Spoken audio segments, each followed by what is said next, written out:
में भी बहुत ही और मानसिक संतुष्टि का अनुभव करता है। इस प्रकार माताजी एक साथ लाखों लोगों को आनंद पहुंचाती हैं रथोत्सव के माध्यम से। नहीं तो कहाँ वे माताजी और कहाँ हम। सातों लोगों को अपने पेट में समेटने वाली उस माताजी को क्या हम 1 इंच भी खींच पाएंगे? ये सब माता की कृपा के अलावा और कुछ नहीं है। ऐसे परम शक्तिशाली माता अर्चावतार में हम पर कृपा करते हुए हमारे निकट आई हैं। ऐसे कृपालु माता की सेवा में अपने जन्मों को धन्य बना रहे हैं यहाँ इकट्ठे हुए हजारों लाखों लोग। कितने करोड़ों लोग होते हैं इस देश में, लेकिन कुछ लाखों लोगों को ही ऐसा भाग्य मिला है। माताजी स्वर्ण रथ पर विराजमान है। वैसे रथोत्सव ही बहुत ही विशिष्ट हो तो उसमें स्वर्ण रथ और भी विशेष माना जाता है। स्वर्णम पवित्रममलम स्वर्णम सर्वपाप प्रणाशनम स्वर्णम देवता स्वरूपम कहा जाता है। माने सब में शुद्ध खनिज पदार्थ और कुछ हो तो वो स्वर्ण ही होता है। और स्वर्ण पहनने से सब प्रकार के पाप दूर हो जाते हैं। और स्वर्ण सभी देवताओं का स्वरूप भी माना जाता है। इसीलिए ही स्वर्ण रथ पर माताजी का दर्शन करने से हमारे पाप दूर हो जाते हैं और सभी देवताओं की सेवा करने का जो फल आपको मिलेगा वो पूरा फल इस स्वर्ण रथ पर आसीन माता का दर्शन करने से होगा। माताजी वीर लक्ष्मी के रूप में आज इस स्वर्ण रथ पर आरूढ़ कर हमें दर्शन दे रही हैं। रथोत्सव का अंतरार्थ मानव जीवन से संबंधित ही है। कठोपनिषद में बताया गया है कि आत्मानं रथिनं विद्धि शरीरं रथमेव तु बुद्धिं तु सारथिं विद्धि मनः प्रग्रहमेव च इंद्रियाणि हयानाहुः विषयां तेषु गोचरान् आत्मेन्द्रमनोयुक्त भोक्तेद्या कुरु मनीषिणः। रथ माने हमारा शरीर ही एक रथ है। इस शरीर में उपस्थित आत्मा ही रथ पर सवार व्यक्ति है। इस शरीर को यानी रथ को चलाने वाला रथिक यानी ड्राइवर हमारी बुद्धि है, क्योंकि बुद्धि के अनुसार ही हमारे काम काज चलते रहते हैं। इस रथ को आगे ले जाने वाले घोड़े हमारे इंद्रिय हैं, यानी जो 5 ज्ञानेंद्रिय और 5 कर्मेंद्रिय हैं, वे ही हमारे जीवन को आगे पीछे इधर उधर ले जाते हैं। इन इंद्रियों पर काबू रखने के लिए हमें अपने मन रूपी लगाम को अपने अधीन रखना चाहिए। अगर ये मन अपने वश में नहीं रहेगा तो इंद्रिय रूपी घोड़े रथ को इधर उधर ले जाएंगे और हमारे रथ यानी शरीर को नाश कर देंगे। जब ये शरीर विषय वासना रूपी विधियों में घूमना प्रारंभ करेगा तब उसका उद्धार नहीं हो सकता। इसलिए अपने मन को वश में रखकर सही रास्ते पर सही विचार करके मन पर काबू रखेंगे, तब हमारी बुद्धि सही सोचना शुरू करेगा और ये इंद्रिय हमें सही रास्ते पर ले जाएंगे। यानी हमारे सारे जीवन का सार इसी चारों ओर रहता है। जब हम अपने आप को भगवान के श्री चरणों में समर्पित करने का प्रण करेंगे तब ये रथ सही चलेगा और इसकी यात्रा सफल होगी। यानी हमारी जीवन यात्रा की सफलता इसी रथ यात्रा के समान है। बताया जाता है कि रथस्थम केशवम दृष्ट्वा पुनर्जन्म न विद्यते। रथ पर सवार श्रीमन्नारायण प्रभु के दर्शन मात्र से हमारा जन्म धन्य हो जाता है और मोक्ष प्राप्ति होती है।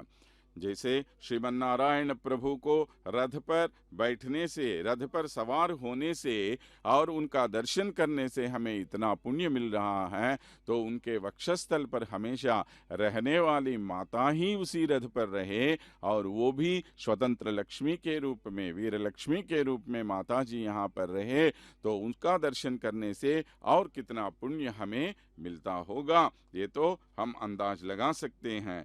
फिर से इस जन्म मरण चक्र में पड़े रहने की आवश्यकता हमें होती। रथ पर सवार होकर निकलना राजा महाराजाओं के लिए शान की बात होती है। सारे विश्व के प्रभु होने वाले स्वामी जी और सारे विश्व की माता जी होने वाली हमारी पद्मावती माता, ऐसी रथ सेवा उनके लिए बहुत ही युक्त होता ही है। प्रभु जी जिस महान रथ पर आसीन होकर हमें दर्शन देंगे, उसी महान रथ पर आज माता जी भी आसीन होकर हमें दर्शन दे रही हैं। और उसे आगे ले जाने वाले दो सोने के घोड़े हैं, जिनके नाम हैं शैब्य और सुग्रीव नामक, जो घोड़ों को भी आप देख सकते हैं। यहाँ पर कहते हैं कि भूषणानां किरीटस्य वाहनानां परो रथः गोपुरम च विमानानां रत्नानां वज्रमुत्तमम्, यानी आभूषणों में सबसे उत्तम आभूषण किरीट या मुकुट है। देखिए माता जी के सिर पर चकाचौंध करने वाले उस किरीट को देखिए। माता जी को कई भक्त करोड़ों रुपये लगाकर कई वज्र मुकुट बनाते रहते हैं। ऐसे किरीट पहनाकर माता जी की सेवा करके भक्त आनंद विभोर हो जाते हैं। ऐसे ही चाहे जितने भी वाहन क्यों न हो, लेकिन रथवाहन पर आरूढ़ माता जी की निराली शोभा के बराबर वे नहीं होते। जैसे हमने पहले ही कहा, रथोत्सव के समय पर ही हर एक भक्त को माता जी की सेवा करने का परम सौभाग्य प्राप्त होता है। गजवाहन पर दर्शन, रथोत्सव में कर सेवा, चक्र स्नान में स्नान करना, ये तीनों अधिक फलदायी बताए जाते हैं माता जी के संबंध में। ऐसे ही मंदिरों के विमानों में गोपुर शैली बहुत प्रधान मानी जाती है। यहाँ तिरुचानूर में माता जी जहाँ रहती हैं उसे शांति निलय कहते हैं, क्योंकि माता जी शांति की मूर्ति हैं और हमें माता जी का दर्शन करने से पूरे मन की शांति मिलती है। वैसे ही सभी मणियों में वज्र को सबसे महान बताया गया है। इस प्रकार उत्तमोत्तम जो भी हैं उन सब में उत्तमोत्तम होने वाली या स्वर्ण रथ की सेवा आज हम देख रहे हैं। यहाँ तिरुचानूर में और एक विशेषता ये भी है कि यहाँ रथोत्सव की सेवा में सिर्फ महिलाएं ही भाग लेती हैं और महिलाएं ही रथ को आगे खींचती हैं। इतना महत्व दिया जाता है यहाँ पर महिलाओं को, क्योंकि यहाँ पर स्वतंत्र लक्ष्मी के रूप में रहने वाली माता जी आज अपनी स्वतंत्रता दिखाते हुए सभी महिलाओं को आगे ले जाते हुए और महिलाओं को जो प्रधानता हमारे सनातन संप्रदाय में दिया गया है उसके बारे में हमें एक सूचना के रूप में इस स्वर्ण रथोत्सव में देख सकते हैं। रथोत्सव सभी सेवाओं में सबसे उत्तम माना जाता है। वैसे तो मानव जीवन ही एक रथ के बराबर है। इसके दो पहिए हैं, वे सुख दुख, जनन मरण, ज्ञान अज्ञान आदि दुविधा वाले गुण हैं। कभी सुख का अनुभव और कभी दुख का अनुभव, लेकिन इस दुविधा से जब हम बाहर आते हैं तभी तो हमें माता जी की कृपा मिलती है। कृष्णावतार में भगवान ने शकटासुर के संहार करके यही हमें साबित किया है। वैसे ही माता जी भी अपने विविध प्रकार के कर्मों के द्वारा हमें बार बार यह दिखाती रहती हैं कि मानव जीवन में इस प्रकार के सुख दुख के पहियों को आपको कहीं न कहीं रोक देना चाहिए, तभी आपका ये जनन मरण चक्र समाप्त हो जाता है और मोक्ष प्राप्ति होती है। और प्रभु को जिस प्रकार द्वंद्वातीत का नाम है, उसी प्रकार माता जी का भी द्वंद्वातीता ही कहा जाता है, क्योंकि इस माया में, संसार की माया को पार करके द्वंद्व से हमारा उद्धार करने वाली है माता जी। ऐसी पद्मावती माता आज रथोत्सव में हमारे नयनों को आनंद पहुंचा रही है और मनों में कुछ कर बुलायमान कर रही है। पद्मावती माता ब्रह्म ततोऽपि तत्प्रियतरं रूपं यदत्यद्भुतम् यान्यन्यानि यथा सुखं विहरतो रूपाणि सर्वाणि तानि आहुस्वैरनुरूपरूपविभवैः गाढोपगूढानि ते।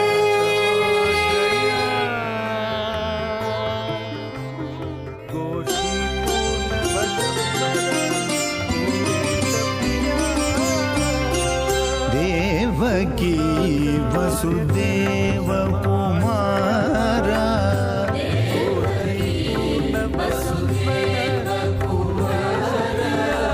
देवकी वसुदेव कुमारा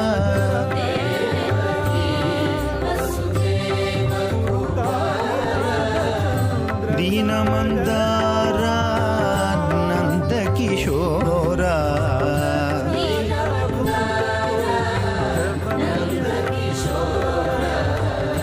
दीनमंदारा नंद किशोरा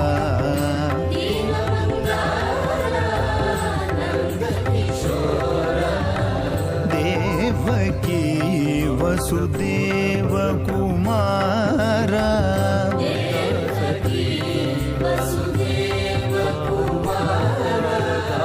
भक्तोद्धारा बालगोपाल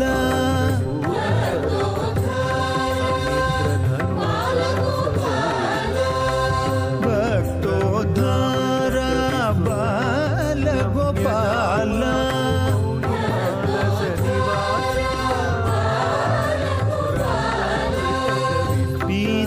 पीतांबरधर श्याम गोपाला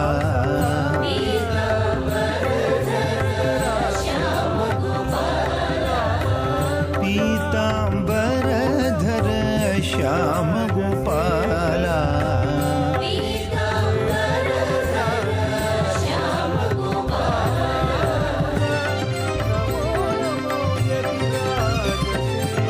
देवकी वसुदेव कुमारा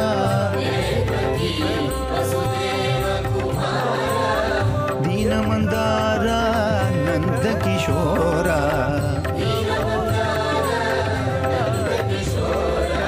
देवकी वसुदेव कुमारा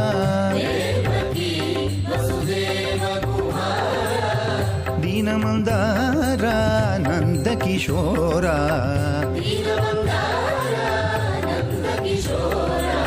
देवकी वसुदेव कुमारा भक्तोद्धारा बालगोपाल भक्तोद्धारा बालगोपाल पीतांबरधर श्याम गोपाला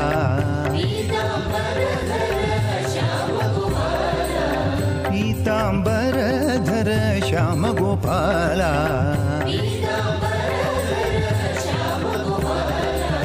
देवकी वसुदेव कुमारा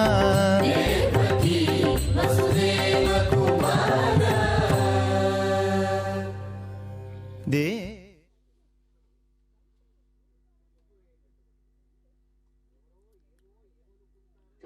ओम पद्मावती देव्ये नमः। रमन्ते अनेन इति रथः, यह वेदोक्ति है। कहा जाता है रथ पर आरूढ़ माता पद्मावती के दर्शन से मोक्ष की प्राप्ति होती है, पुनर्जन्म नहीं होता है। ये रथ मनुष्य को आनंद देने वाला है।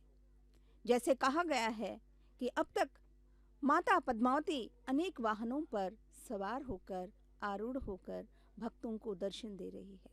अब तक सभी भक्त गैलरीज में बैठकर ही इसका आनंद ले पाए, लेकिन आज महिलाएं उस रथ के रज्जू को पकड़कर खींचते हुए, आगे ले जाते हुए माँ को अपने साथ ले जाने का आनंद का अनुभव करते हैं। इसीलिए यह रथोत्सव एक विशेष उत्सव कहा गया है, जो यहाँ के श्रद्धालु भक्तों को अतीत आनंद प्रदान करने वाला है। भारतीयों के लिए सनातन धर्म में वेद प्रामाणिक हैं। ऋग्वेद में रथ तथा उसमें लगने वाले घोड़ों के बारे में विशद विवरण मिलता है। यज्ञ यागादि समय में तथा विवाह के समय में, युद्ध के समय में रथों पर सवार होने की हमारी प्राचीन विधि एवं आचार है। वैशाखागम शास्त्रों में रथ संबंधी उत्सवों के बारे में भी विशद विवरण मिलता है। उपनिषदों में भी रथ की चर्चा की गई है। देखिए, आज यह स्वर्ण रथ कितनी सुंदरता से सजाया गया है। मंगलकारी वस्तुओं से यह रथ सजाया गया है। आम के पत्ते, केले के पत्ते तथा अनेक रंगारंग फूलों से सजाए गए हैं। माता पीतांबर में सजी हुई हैं।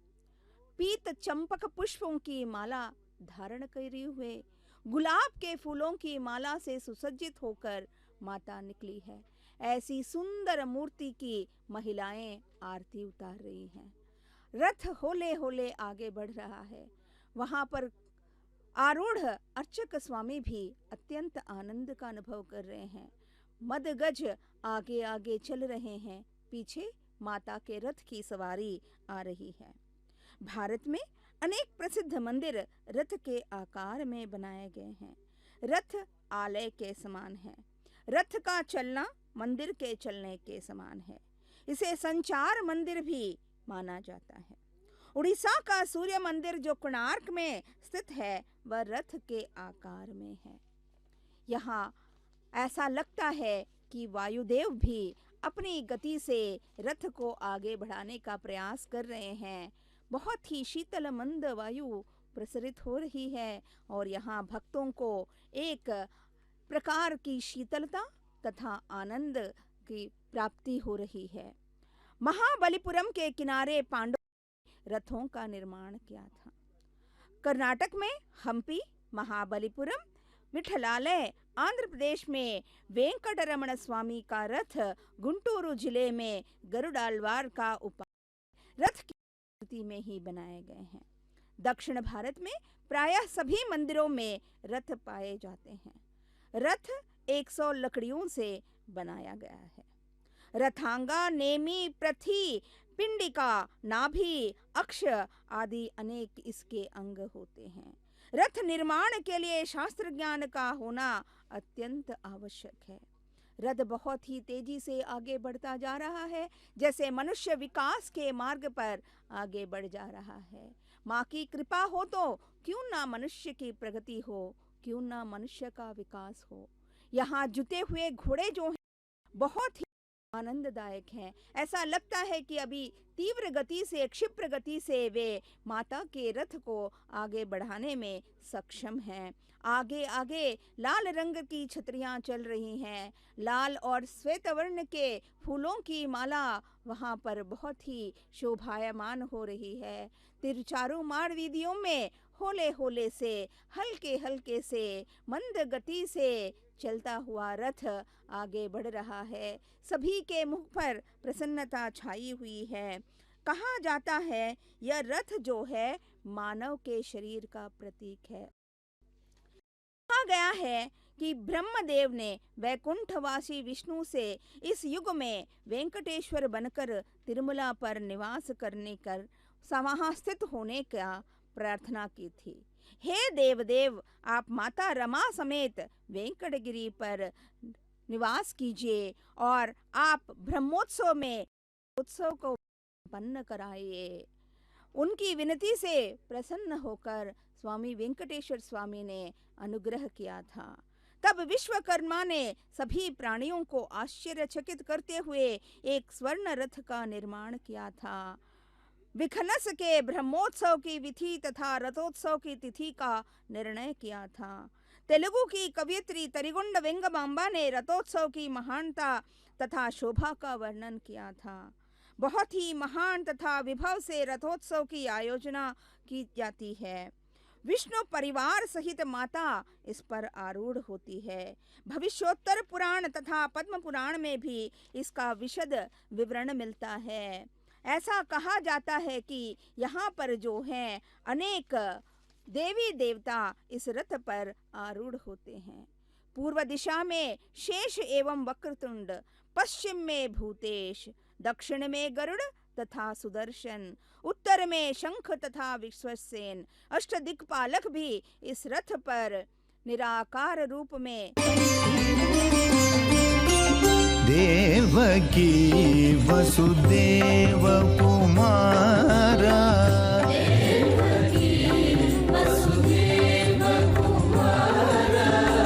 देवकी वसुदेव कुमारा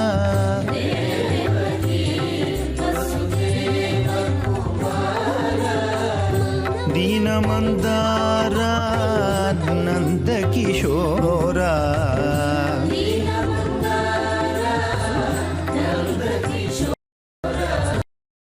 दीनमंदारा नंद किशोरा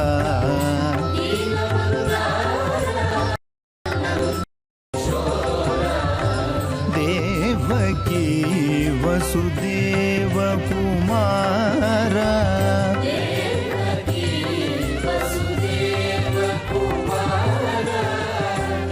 भक्तोद्धारा बालगोपाल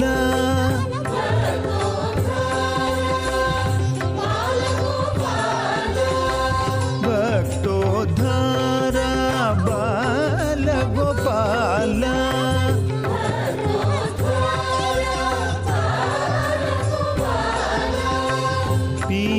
पीतांबरधर श्याम गोपाला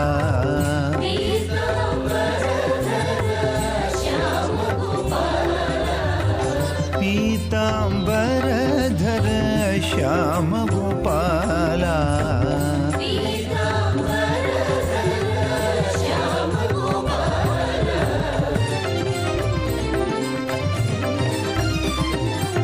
देवकी वसुदेव कुमारा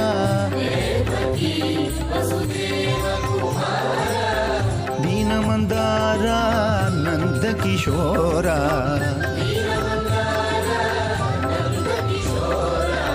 देवकी वसुदेव कुमारा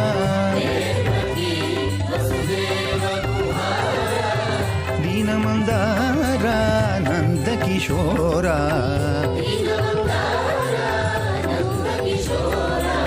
देवकी वसुदेव कुमारा भक्तोद्धारा बालगोपाल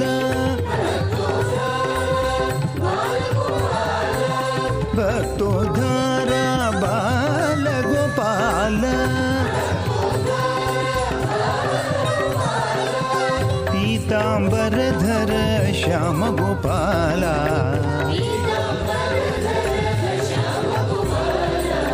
पीतांबरधर श्याम गोपाला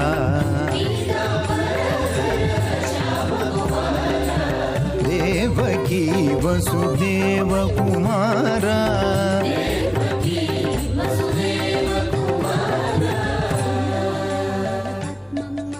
देवकी वसुदेव कुमारा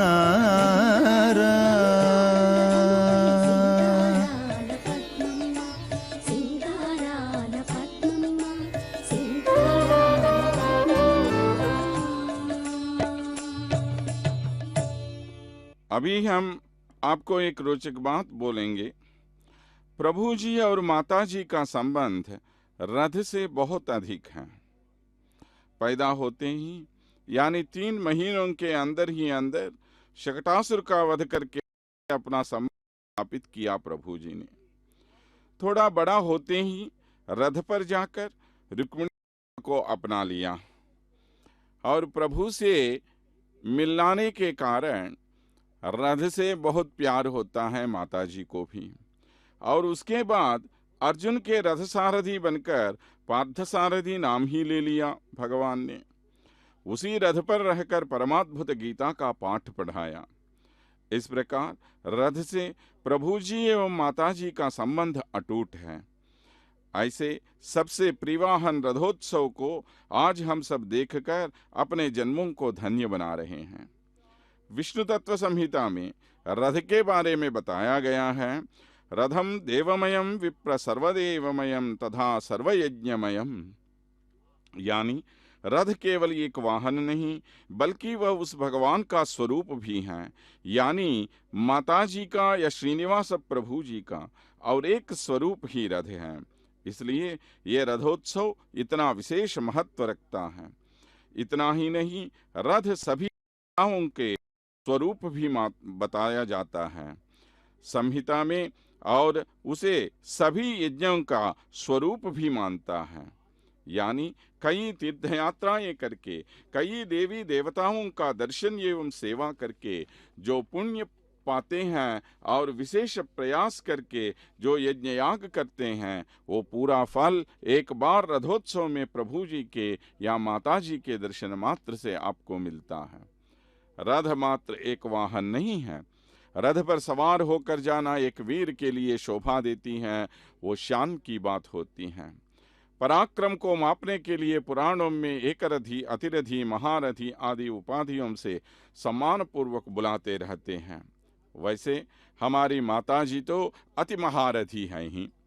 ज्ञान, बल, ऐश्वर्य, वीर्य, शक्ति, तेज नामक षड्गुणों से युक्त और किसी अवगुण से रहित हमारे भगवान और हमारी माता जी पद्मावती आज रथारूढ़ होकर अपनी अप्रमेय शोभा को प्रदर्शित कर रही हैं। अनंत गुण संपन्न माता जी इस प्रकार दर्शन करना हमारे पूर्व जन्मों के पुण्य फल के अलावा और कुछ नहीं है। जय पद्मावती मैया की। हर एक भगवान का दर्शन करने के लिए मंदिर तक नहीं जा सकते। इस प्रकार जो भक्त अपने दर्शन के लिए नहीं आ सकते, उन पर अपनी कृपा दृष्टि डालने के लिए माताजी स्वयं बाहर आती हैं अपने पूरे मंदिर के साथ। रथ माने एक घूमता फिरता मंदिर ही है। एक साथ भगवान एवं उनके मंदिर का दर्शन प्राप्त होता है रथोत्सव में। इस प्रकार आज माताजी का जो दर्शन हम ले रहे हैं और जो दर्शन हम कर रहे हैं, वह सिर्फ माताजी का दर्शन ही नहीं बल्कि पूरे मंदिर के साथ माताजी बाहर आई हैं। तो मंदिर में बैठी हुई माता का दर्शन ही हम कर रहे हैं। रथोत्सव का इतिहास बहुत ही प्राचीन है। जगन्नाथ रथ यात्रा तो विश्वविख्यात है। इसके बारे में हमें स्कंद पुराण, ब्रह्म पुराण, पद्म पुराणों में भी वर्णन मिलता है। स्कंद पुराण में बताया जाता है, गुंडिचा मंडपम नाम अश्वमेध सहस्रस्य महावेदी तदवोभत।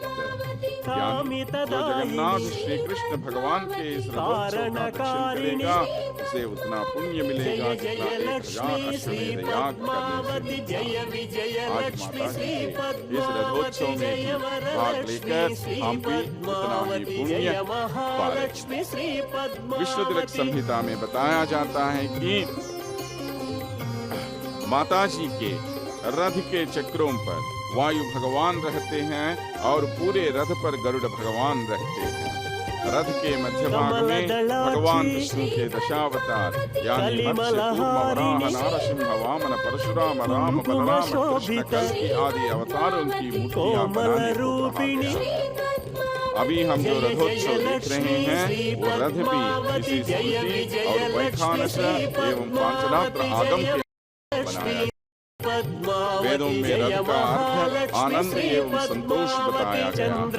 इसका संबंध सीधे हमारे मन से, इसीलिए इसे मनोरथ भी कहते हैं। रथोत्सव माने आनंदमयी उत्सव। तो प्रश्न यहाँ पर ये है, आनंद भगवान को या भक्त?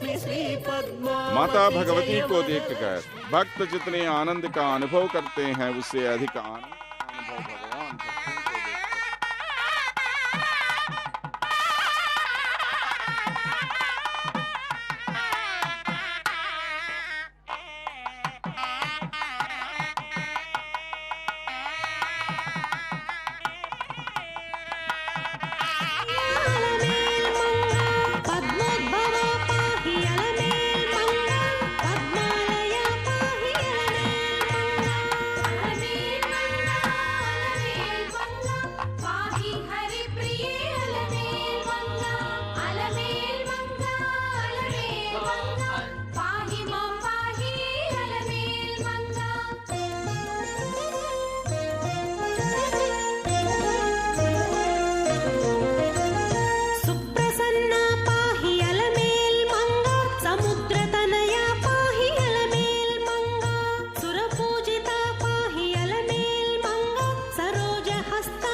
विष्णु पत्नी जगन्माता विष्णु वक्षस्थल स्थिते पद्मासने पद्महस्ते पद्मावती नमोस्तुते। विष्णु पत्नी प्रसन्नाक्षी नारायण समाश्रिता दारिद्र्य नाशिनी देवी सर्वोपद्र निवारिणी। हे माता, इस विश्व का पहला प्रकाश तुम ही हो। तुम्हारे लास्य से ही विश्व के सभी कृत्य चालायमान हैं। देखिए, प्रसन्न चित्त होकर माँ कितने सौंदर्य की राशि लग रही हैं। अस्त होते हुए सूर्य बिंब में जो सौंदर्य है, जो शोभा है, जो स्वर्ण कांति है, वो माता के मुखमंडल पर आज हमें दिख रहे हैं। तुम्हारे प्रकाश में ही यह काल चक्र घूमता है। इस रथ के जो 4 पहिए हैं वो 4 धर्मों के साक्षी तथा प्रतीक माने जाते हैं। सब तुम ही हो, सभी में तुम हो, सब कुछ तेरा ही है। ऐसी कौन सी वस्तु है जो तुम में नहीं है, जो तुम्हारी माया से चालित नहीं है। तुम्हारी माया से परे कोई नहीं है। तुम्हारे लिए कुछ भी असीम या असाध्य नहीं है। 14 भुवनों में तुम ही व्याप्त हो। सभी देवताओं के मुकुट ही तुम्हारे पादपीठ हैं। तुम्हारी पैरों में अपना सर ठेकते हैं। माया को भेदने वाली तुम्हारी दृग ही हैं। तुम्हारे वीक्षण मात्र से ही माया हो जाती है। तुम अनंत हो, अनंत रूपों में व्याप्त हो। तुम्हारी शक्ति अनंत है। तुम्हारी आराधना करना, तुम्हारी साधना करना अर्थात संपूर्ण विश्व की पूजा करने के समान ही तो है। संपदा पाने, यश पाने, भोग विलास के लिए नहीं, बल्कि लौकिक ही नहीं, हमारे पास असीम संपदा हो सकती है, लौकिक संपदा हो सकती है, लेकिन इस जो परम वैभव हमको प्राप्त हो रहा है, क्या इससे बढ़कर भी कोई वैभव है? माता के रथ के दर्शन, माता के स्वर्ण रथ के दर्शन को प्राप्त करना, इससे बढ़कर अलौकिक आनंद क्या हो सकता है? भाग्य क्या हो सकता है? सुख क्या है? परंतु ये सब माँ की करुणा के सामने हमें बहुत ही तुच्छ लगते हैं। माँ की करुणा के एक दृग भी हम पर आ जाए, हम तो महान कहलाएंगे। हर पल हर क्षण हम में जीव शक्ति का संचार होना है। यह जीव शक्ति ही माँ है। जब तक माँ का रथ चलता रहता है, यह शरीर चलता है। माँ के बिना अधूरा है। इसीलिए कहा जाता है कि यह शरीर ही एक रथ है।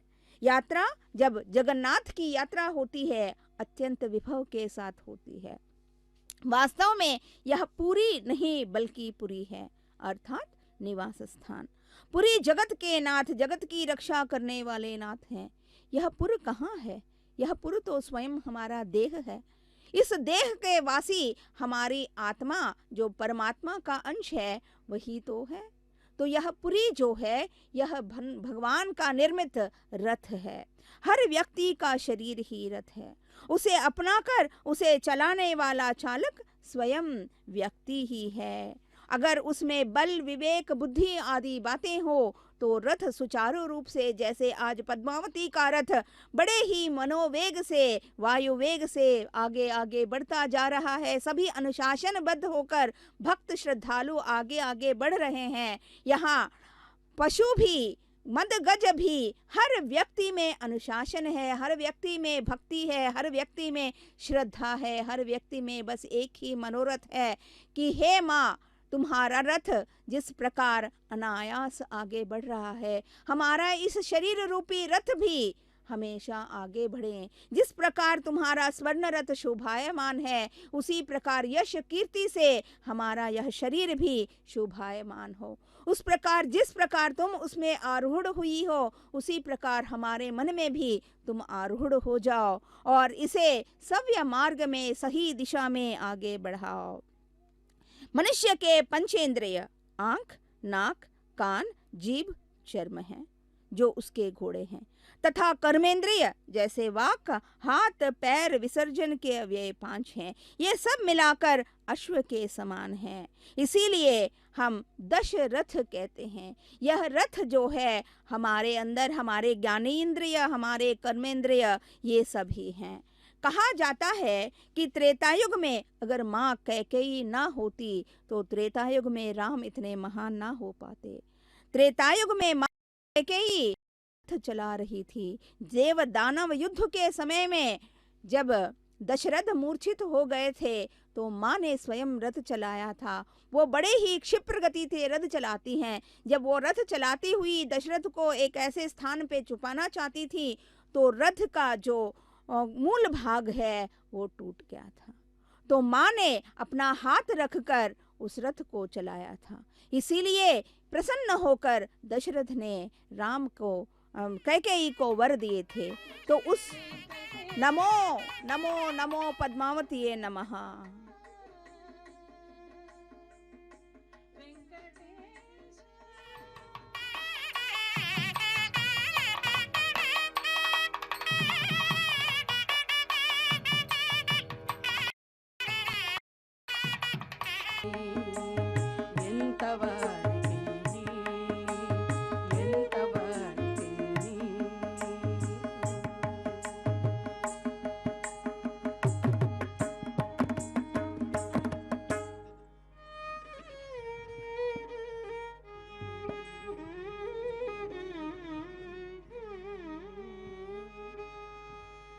మేలముల మరేగా మీకు మీకును మేలముల మరేగా మీకు మీకును కోలు ముందుగా పొందుగూడే వినవయ్యా మేలముల మరేగా మీకు మీకును కోలు ముందుగా పొందుగూడే వినవయ్యా మేలముల మరేగా మీకు మీకును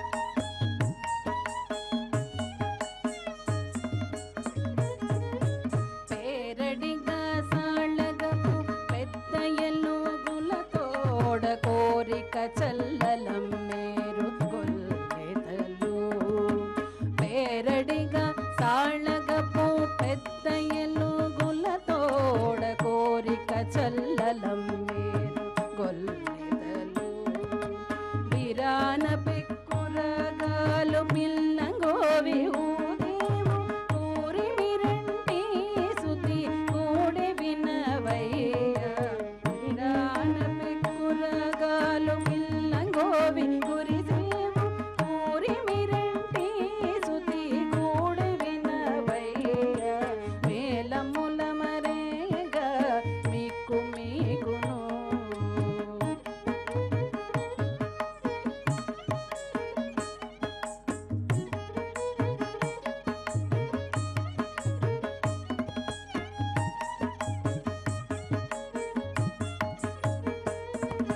మించిన బంగారపు మెట్టెల మోతలతోడ కొంచ కన్నడ చేరదే గొల్లెదలు మించిన బంగారపు మెట్టెల మోతలతోడ కొంచ కన్నడ చేరదే గొల్లెదలు కుంజాన గతి గతుల నోదేవు తుతురుగుము అంచల తాళము గూడెన దేవినవయ్య కుంజాన గతి గతుల నోదేవు తుతురుగుము అంచల తాళము గూడెన దేవినరయ్య మేలముల మరేగా మీకు మీకును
शिक्ष लक्ष्मणाग्रज लक्ष्मीवक्षा पक्षी वाहन पूर्ण लक्ष्मणेश मोक्षदायक पांडव पक्ष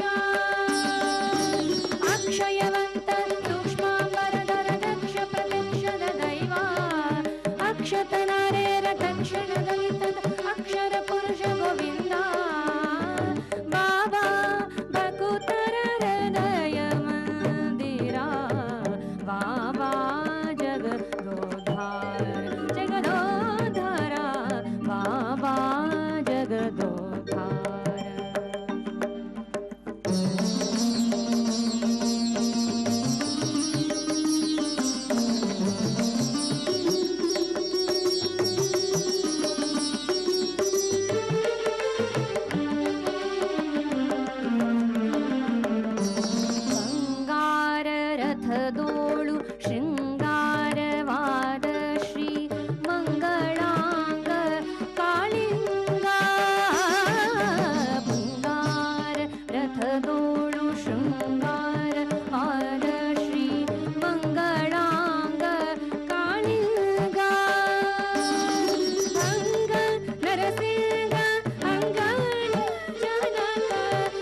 सदा वेङ्कटेशं स्मरामि स्मरामि हरे वेङ्कटेश प्रसीद प्रसीद प्रियं वेङ्कटेश प्रयच्छ प्रयच्छ